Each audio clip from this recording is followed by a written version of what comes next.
Broussard is joining me from LAX to Toronto, and the executives for the Raptors are already in Canada. They're already there. Is Kawhi on the plane? What is going on? That's my version of a plane. What is going on? What? I don't know about the meeting with the Raptors. I know that about some of the meetings with the Lakers and the Clippers. He met with the Clippers Monday night at a restaurant, and Steve Ballmer and Jerry West came in, and it was a dinner with Doc and Sam Cassell and maybe some other assistants. And then Ballmer and Jerry West came there. They made their pitch. From what I was told, it was a good pitch, but didn't change Kawhi's focus from being on the Lakers. But from what I'm told, with the Laker meetings, they were individual meetings. So he was meeting with different people like Jeannie Buss, Magic Johnson, LeBron James, one-on-one, because he wanted to see if all the stories lined up and it was consistent throughout the organization. Look, Kawhi Leonard, people think he's not playing around. That's not why he's delayed this. He hasn't done this for all the attention. He is, and his team are very meticulous and smart about this situation. This is fascinating. So with the Clippers, they just all met in a room. With the Lakers, he met individually to see if their stories lined up. Well, that's not the only reason, but that was a big, he wanted to see because of the dysfunction. Right. When he met with Magic, that was a big thing. Now, I was told that Magic has really, dispelled a lot of their fears about the dysfunction and things like that. Some people have said if Magic were still president, this would be done. He'd already be a Laker. But I think if he doesn't go to the Lakers, which I do think he will do, then it could be a one-year deal, 1-1 with the Raptors, and he'll want to see about next year with the Lakers. But here's the thing. He grew up, the Lakers were his favorite team, wanting to play for them. Kobe was a hero of his, and now you have the opportunity to do it.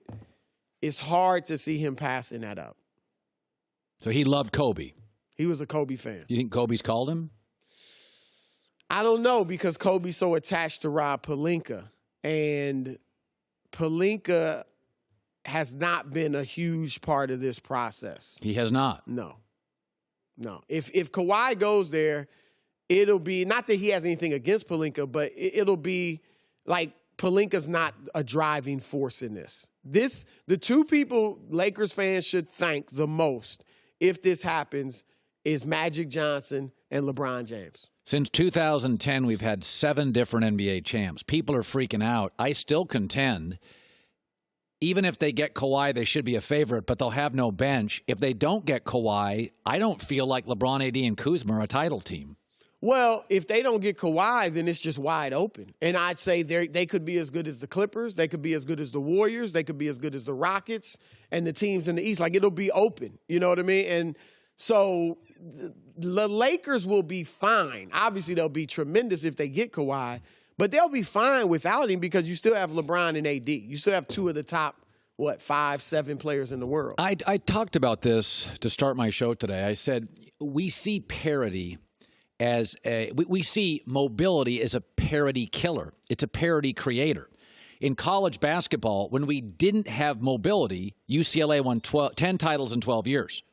Right. Okay, now players have options because America is the country that demands options, and when you give them to us, we use them.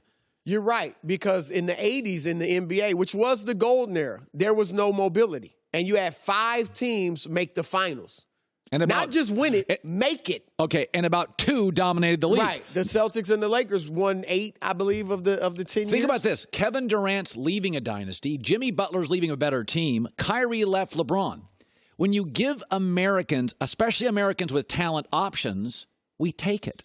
I said this earlier. When I go to a grocery store, I'm not a huge milk drinker, but I have literally crossed grocery stores off my list if you don't have multiple milks. I want oat, I want almond, okay.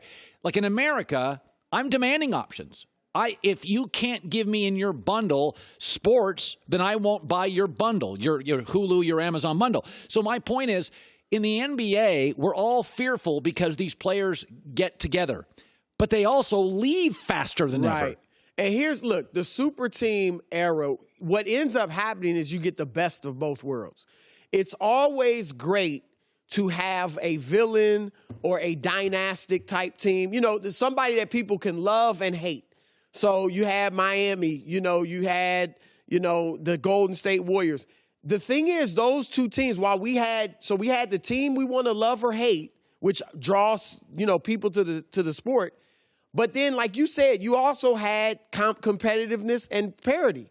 Because I was surprised, I hadn't thought about it, but you're right. 7 of the 10 of the teams that have won it this decade have been different teams. Yeah.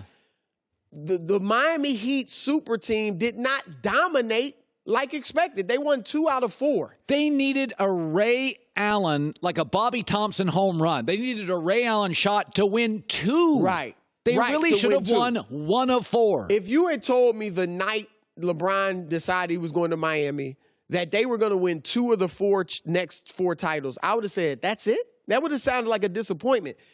Golden State, they won 2 out of 3 with Kevin Durant, not 3 straight.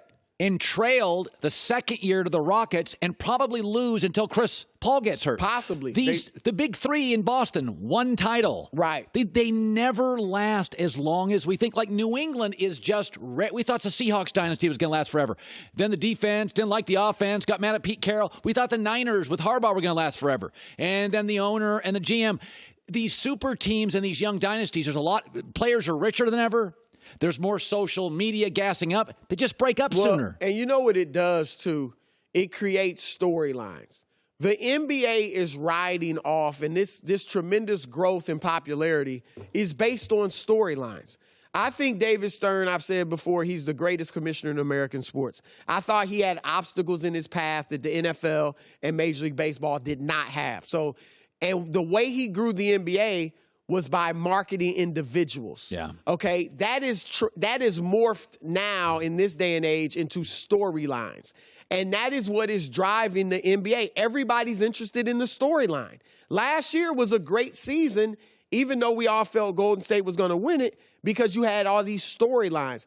And what this movement creates are storylines. So if Kawhi goes to the Lakers, that's a tremendous storyline. And everybody's going to be interested in it. And about the time we have fatigue with it, they'll break up. Well, LeBron may be retired, or may retire, or his contract will be up, and we'll see what he does next. But yeah, it's. How about this? How about I will say this: the 2 teams in this league that I'm just tip of the cap. The Pelicans have literally transformed the franchise in 3 weeks. Right. And the Utah Jazz, I got to tell you something. They were already good. They literally solved every problem they had. Derek Favors was good but expensive. Oh, let's get a cheaper version, Ed Davis. Right. We need a point guard who can shoot. Let's get Mike Conley. We could use another outside shooter, Bogdanovich. And they were good last year. They're going to be tough. They go 8 deep of guys. Would you like to see a Milwaukee-Utah final? I got to be honest. I ski a lot, so I'm in Utah a lot. I watch a ton of Jazz games. I like well-run sports. The Jazz are they've had a tremendous summer. Oh, my. I think the Jazz, and you might disagree with my other team, Philadelphia. So we got into this thing. They've let go of 8 shooters in 2 years. Now, they'll be the best defensive team in the league. That goes without question. Great defensively. And you know what I think they've done in Philadelphia? So they draft the kid from Washington who can't shoot, and they get Horford, and they get Embiid. They're just trying to get through Giannis. What they're saying is, we know we're going to meet Giannis for the next 7 years.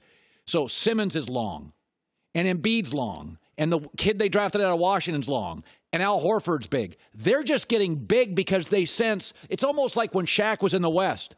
Like Portland's like, Arvydas Sabonis is your only hope. You knew, it's... Well, look, Josh Richardson can shoot.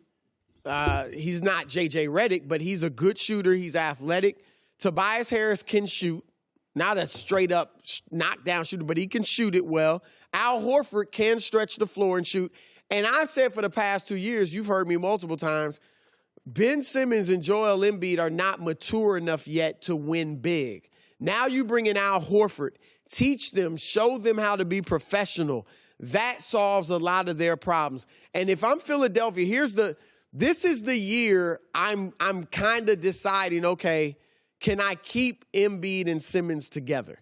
If Embiid is injured again, has intestinal problems again, can't get through the season essentially healthy, then I have to really look at, and if I go out early in the playoffs, can I go forward with these two? Yeah. And if not, Embiid might be the one I have to move. Here's the thing about Simmons, too. We all talk about he's got to add the jump shot. What he needs to do as well is stay aggressive. If he plays aggressive all the time and has that mentality, he can largely override his lack of a jumper, just like he did against Brooklyn. Right. When Jared Dudley called him out, he came out and had 30 points because he was aggressive. If a guy is laying off of me 5 or 6 feet and he's back in the paint, if I'm aggressive and I go at him, I can either go past him or over him at 6'10", or help comes and I'm a great passer so I can pick the defense apart that way. So if Simmons stays aggressive, he can override his lack of even a jump shot, period. And I think he can buy a little time before he really becomes comfortable shooting that. Hi, everybody. Thanks for watching. Subscribe here to get the latest from the show. Also, be sure to check out more of the best clips from The Herd or go watch a few segments from other shows on FS1.